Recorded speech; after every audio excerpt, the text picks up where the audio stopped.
Good morning, ladies and gentlemen. Welcome to Professor Ming's Strategic Insights. In past few weeks, we reviewed China's economic performance in the year of 2024, and we'll also review how its less than satisfactory economic performance affected its society. We talked about the things like unemployment and the disappearance of the middle class, and then the increasing crime rates and things like that. Today we're going to talk about China's foreign relations in the year 2024, and hopefully it can help us shed some light on how it's going to handle its foreign relations in the year 2025. First thing first, let's see how the chief of Communist China's diplomacy or foreign relations concluded their performance in the year of 2024. It's done by its Minister of Foreign Relations or Diplomacy, namely Wang Yi. He's also a member of the Politburo of the Chinese Communist Party. He listed 5 major achievements in China's diplomacy or in China's foreign relations in last year. First one is the what he called the leader's diplomacy, namely how Xi Jinping conducted foreign policy, how he himself visited this country and met with the leaders of other countries, and what kind of negotiations or what kind of agreements they have reached, and things like that. That's the first thing. Second thing is they said that they have promoted and made some breakthrough in what they call the concept of community of common destiny of humankind. Let me say that again. Community of common destiny of humankind or of mankind. They call it as a new idea, and he pointed at how President Xi has pointed out the future direction or for the mankind in the years to come. Anyway, the second thing. The third thing is the promotion of the Chinese model of modernization. They argued that they provided a new opportunity for the world, namely you have a different path to achieve industrialization and modernization and so on and so forth. The fourth one is how they promote their relations with the global south, namely the countries in the southern hemisphere of the world. And so they set up a new model for cooperation, and that's the fourth thing. The last one is what they call the all-directional diplomacy, and how they promote this idea and how they construct what they call a new type of international relations. So after hearing all that, you notice it's pretty much a big talk, empty talks. So he provided very few substantive cases or examples to illustrate his points. So these are like propaganda, to put it simply. So if you look at the real things or real issues, you'll see a different picture, a totally different picture than the one just provided by Wang Yi, their diplomacy czar. We can look at the question from a different aspect. The first one is, of course, Communist China's relations with the United States in the year 2024. Although they tried very hard, and Xi Jinping talked with Biden over phone for several times, and they met a few times, and they signed this and signed that, but frankly speaking, their relations, well, I'm not talking about their personal relations, I'm talking about the relations between the two countries are actually deteriorating gradually. I'll explain that in details. The first one is the trade war, or the tariffs war.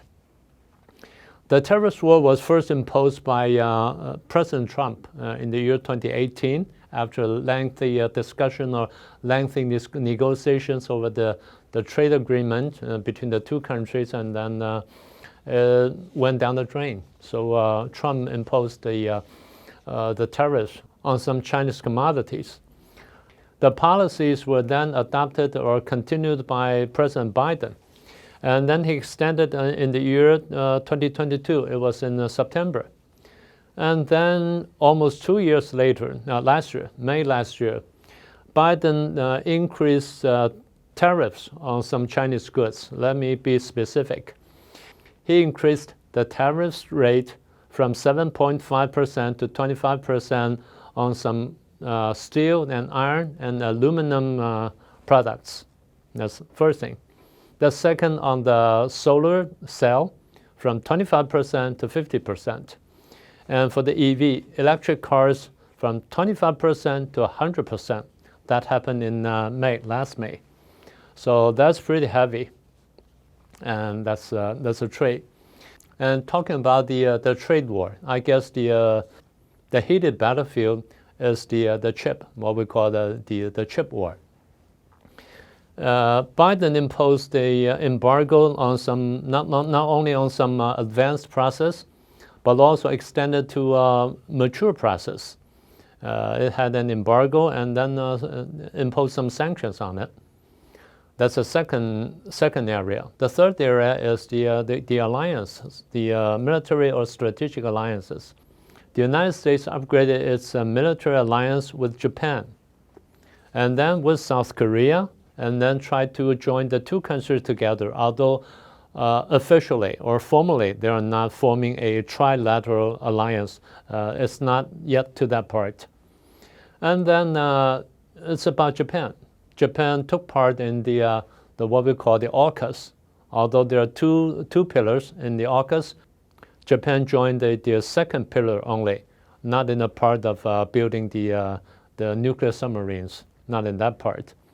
And then the last one is United States strengthened its relations militarily and diplomatically with Taiwan, although, again, not to the point of officially recognize Taiwan yet. And that's the third area. The fourth one is a strategic confrontation against mainland China. Well, we can call it an all-encompassing or all-directional competition or confrontation.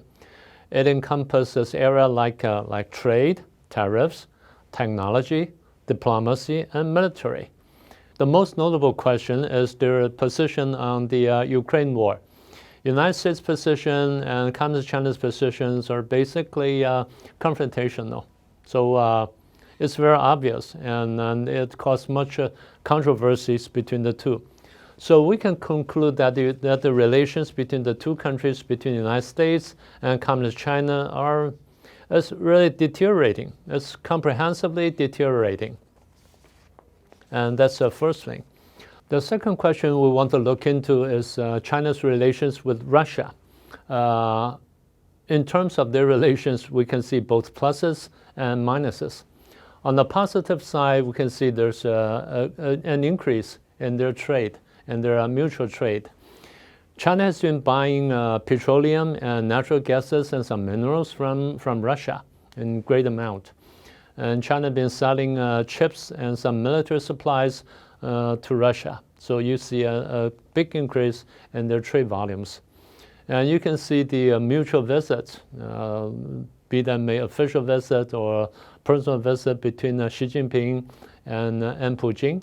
So you can see that's what they call the leaders' diplomacy, as Wang Yi called it. And thirdly, you can see that China has been supporting, or Communist China has been supporting Russia or supporting President Putin in some diplomatic occasions, like in G20 or somewhere else.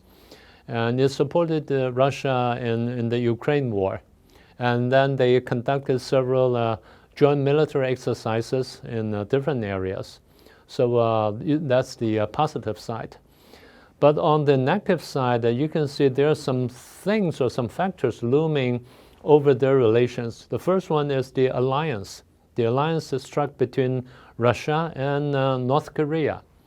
It caused some trouble on the Chinese side because Communist China used to see North Korea as not as a puppy, but as a little brother of his.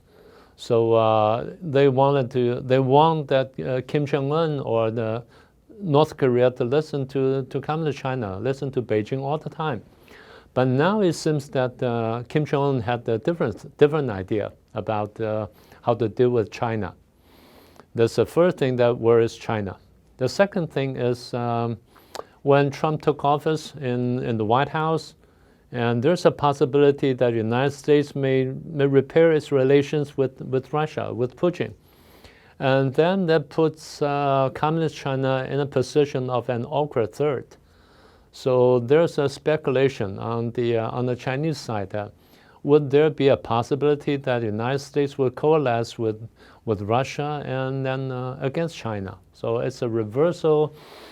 They call it the reverse Kissinger policy or reverse Kissinger diplomacy, whatever you call it. And that's their relations with Russia on both positive side and negative side.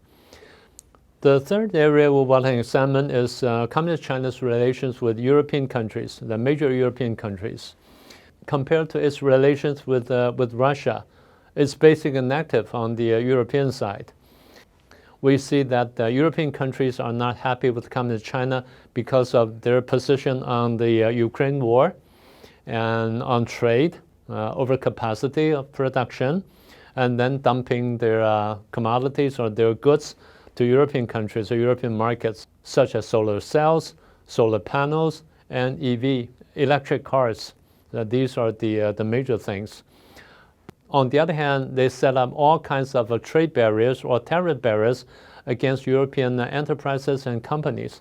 So European countries are not happy about it. Actually, they're very upset about it. So we see that both NATO and EU condemn China on it, against all these things. And then they even send their warships to Asia, to the Asia-Pacific region, not just to join the military exercises led by the United States, but they navigate through South China Sea or sometimes even through Taiwan Strait, just as a gesture to show their dissatisfaction about China's behavior in this or that.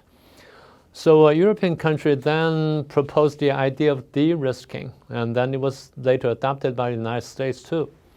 So that's the relations with European countries. So far, we have reviewed China's relations with countries like the United States, Russia, and major European countries. And for the sake of time, we have to stop here. And I left China's relations with neighbors such as Japan, South Korea, North Korea, the Philippines, and Taiwan, and so on and so forth until next time. But from what we have discussed, we can tell that China's foreign relations in the past year, in the year of 2024, is not as rosy as pictured by Wang Yi, the diplomacy czar of Communist China. So we're going to continue this topic next week, and then we're going to do a more comprehensive review of how it handles foreign relations in past year. And hopefully, like I said, shed some light on how it's going to deal with the foreign relations in this year, in the year 2025, especially after Mr. Donald Trump have returned to the White House. It's a big impact. It's a big issue for them. So I hope you like today's program, and if you do, please subscribe and share it with your friends, and then click the little icon bell so that you can get a notification, get a simultaneous notification when we have a new program on. So I'll see you next time. Until next week.